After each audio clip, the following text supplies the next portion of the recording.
Hey there, Saints. Happy Wednesday. Pastor Dave here with another weekly devotional for all the Saints.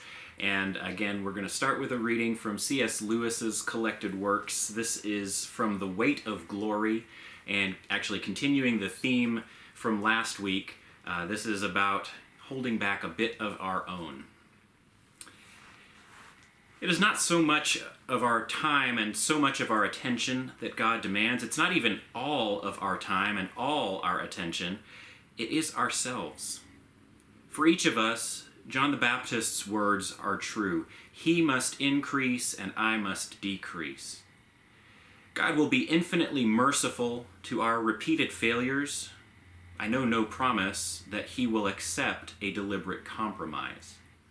For he has in the last resort nothing to give us but himself, and he can give that only insofar as our self-affirming will retires and makes room for him in our souls. Let us make up our minds to try it. There will be nothing of our own left over to live on, no ordinary life. I do not mean that each of us will be necessarily called to be a martyr or even an ascetic. That's as may be. For some, nobody knows which, the Christian life will include much leisure, many occupations we naturally like, but these will be received from God's hands. In a perfect Christian, they would be as much part of his religion, his service, as his hardest duties. His feasts would be as Christian as his fasts. What cannot be admitted, what must exist only as an undefeated but daily resisted enemy, is the idea of something that is our own. Some area in which we are to be out of school, on which God has no claim. For he claims all because he is love and must bless. He cannot bless us unless he has us. When we try to keep within us an area that is our own, we try to keep an area of death. Therefore, in love, he claims all. There is no bargaining with him.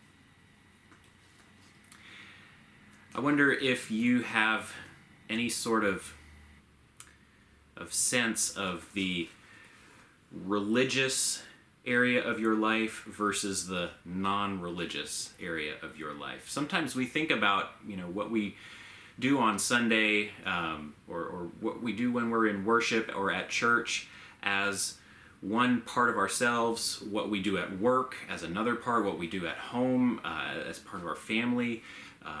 We think of ourselves as being different people in different situations and different scenarios.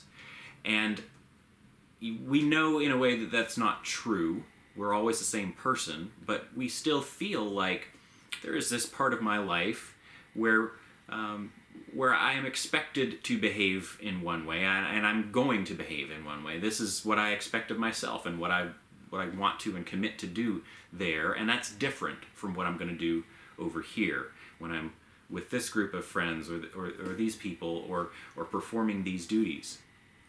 And I think when that comes to how we approach our faith, sometimes we feel like we owe God a certain amount.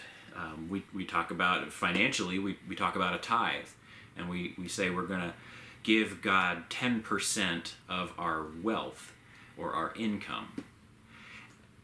I think sometimes we think about our lives, our time, our devotion, our decisions in the same way. I'm going to give God this part of me, but I'm going to hold back this other part.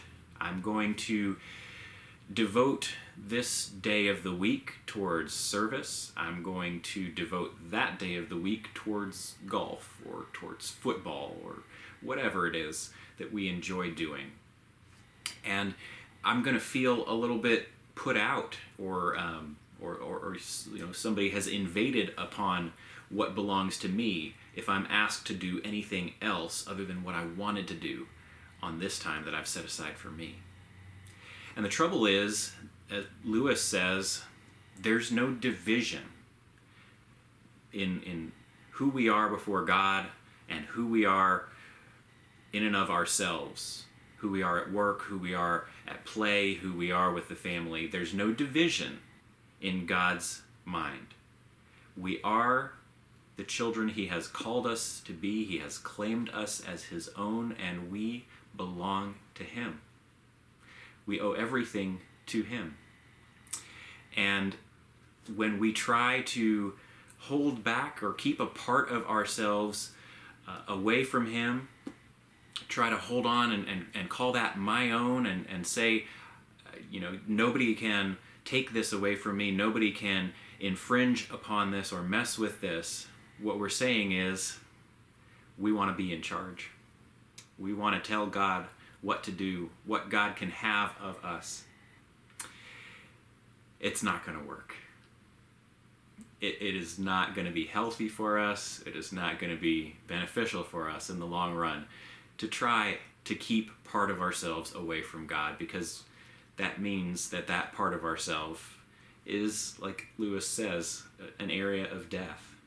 If we are not choosing life, if we are not open to God coming into any part of our life, then we are holding on to death.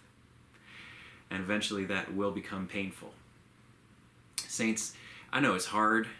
I know giving up everything sounds like it's just beyond us to do. And in our own power it is. But through God's Spirit and over time we learn and we grow and we become better at it. So I pray that that's something that you can work on this week. I pray that the sense of wanting to give more of yourself to God will grow in you.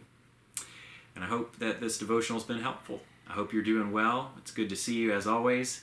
Y'all take care, and I'll see you again soon. God bless you.